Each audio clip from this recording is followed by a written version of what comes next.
Good morning students, welcome in the class of science. In the last class we were discussing about the chapter number 2.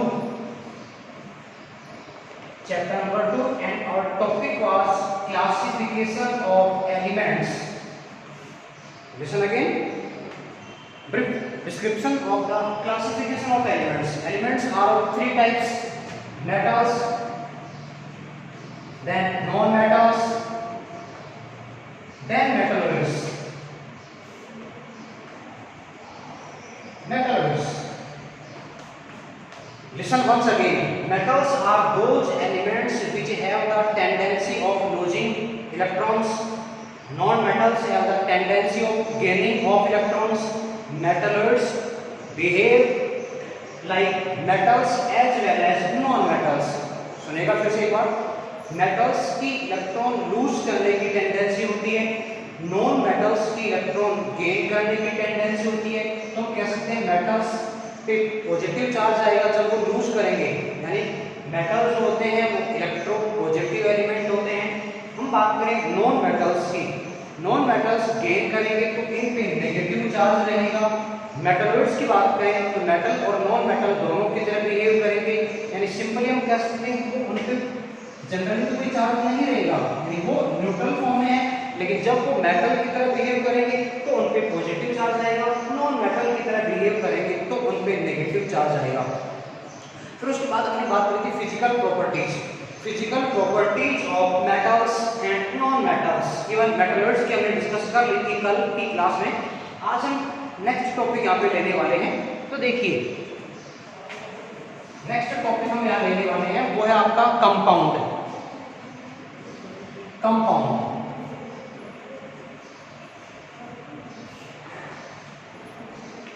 Definition.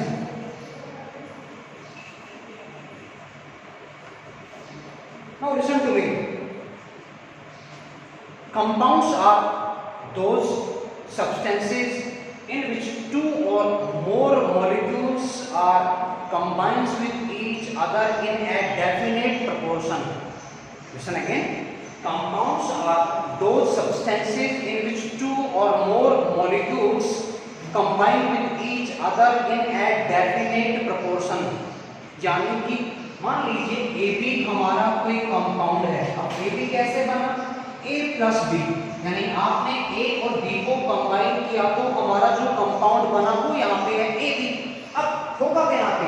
यहाँ जो proportion है, suppose that A:2, ये हमारा fix proportion है A और B का.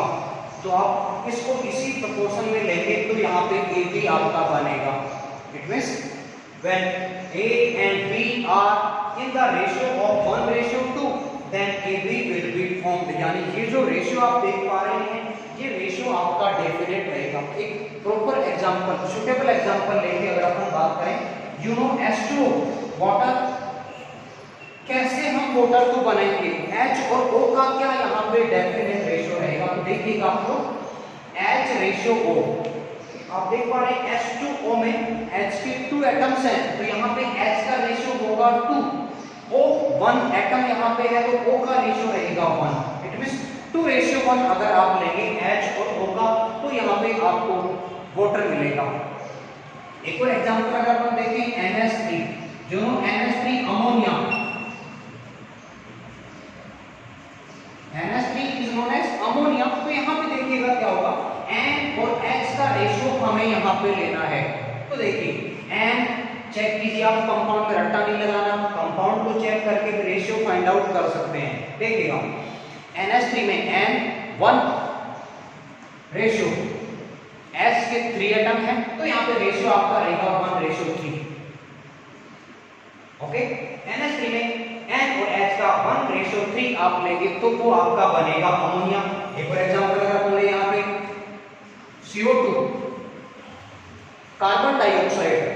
CO2 में जैसा कि आप देख पा रहे हैं C और O जो एटम्स हैं वो कंबाइन हो गए. अब O के यहाँ पे 2 एटम है, कार्बन का एक ही एटम यहाँ पे आप देख पा रहे हैं. तो देखिए रेशियो कैसे बनेगा, कार्बन का 1 एटम यहाँ पे, so ratio will be 1.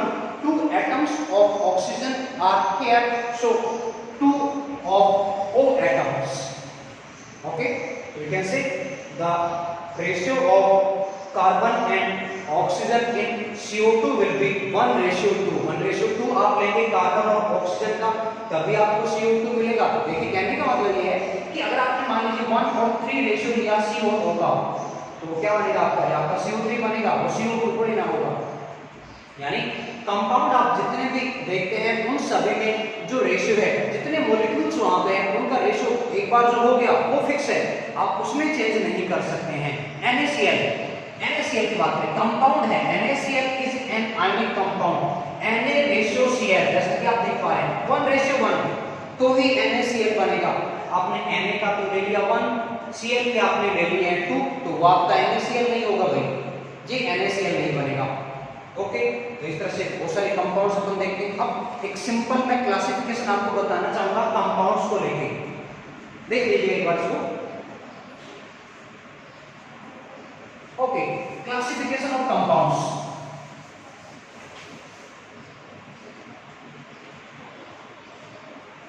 Classification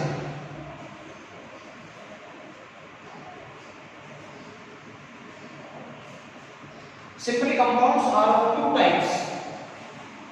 First one, inorganic compound, very important topic because is the base of chemistry. हम केमिस्ट्री में पढ़ते हैं कि कंपाउंड्स बेसिकली टू टाइप के होते हैं। First category inorganic compound and second are organic compounds. तो ये जो क्लासिफिकेशन हमने किस तरह से किया है, क्या यहाँ बेस रहा, उसी पे आप फोकस करने वाले हैं। सिंपल एग्जांपल देखिए, आप एग्जांपल से समझ में आएगा। NH3 ammonia,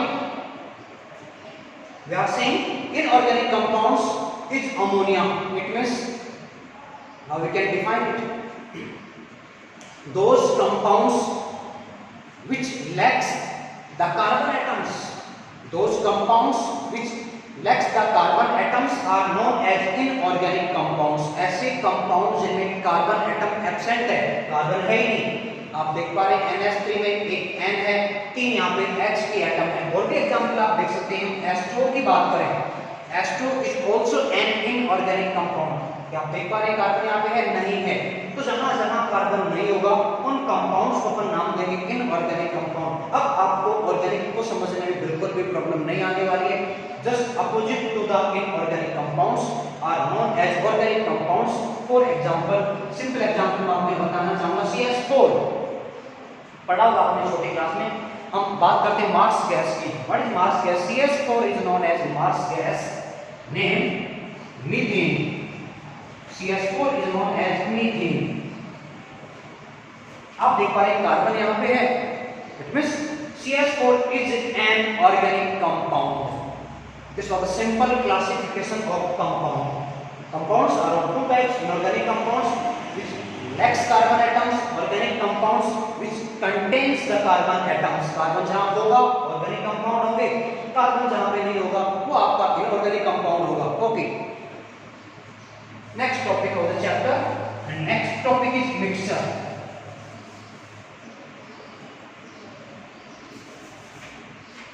Mixture.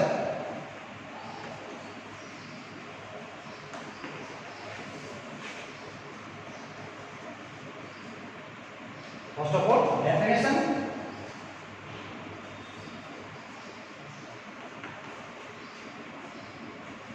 Those substances in which two or more molecules or substances also, those substances in which two or more molecules combine with each other in no definite proportion are known as mixtures.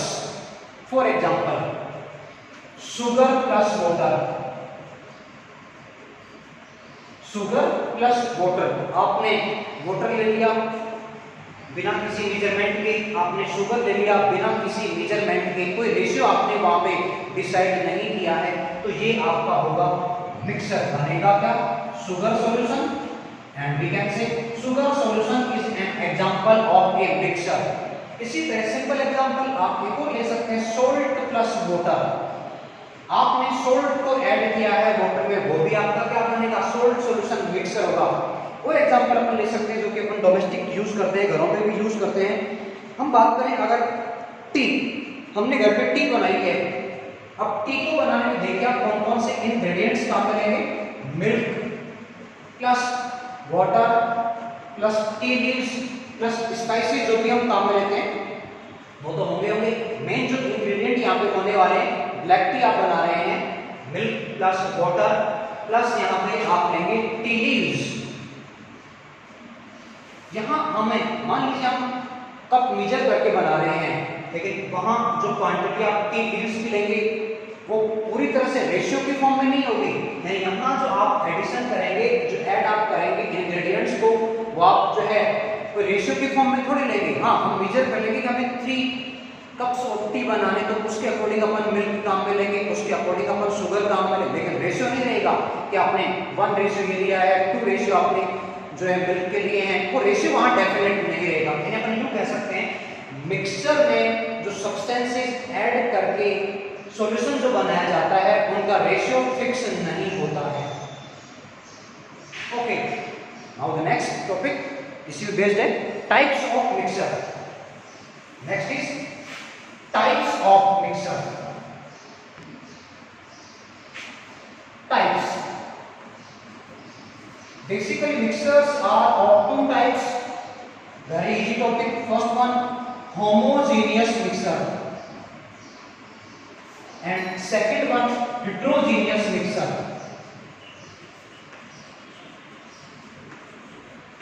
First one, homogeneous mixture, and second one, heterogeneous mixture. Easy है, ध्यान दीजिएगा। यहाँ पे होमो means same, homo means same and hetero means different. Homo means same and hetero means different. पहले हम बात करते हैं होमोजेनियस की। The mixture in which particles of the substances are found in the same state. Listen again.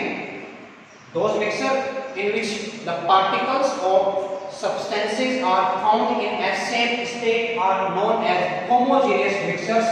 एक बहुत ही बेहतरीन example, common example हम देखते हैं हमारे एटमॉस्फेयर का एग्जांपल है, और वो एग्जांपल है हमारा एयर। What is air?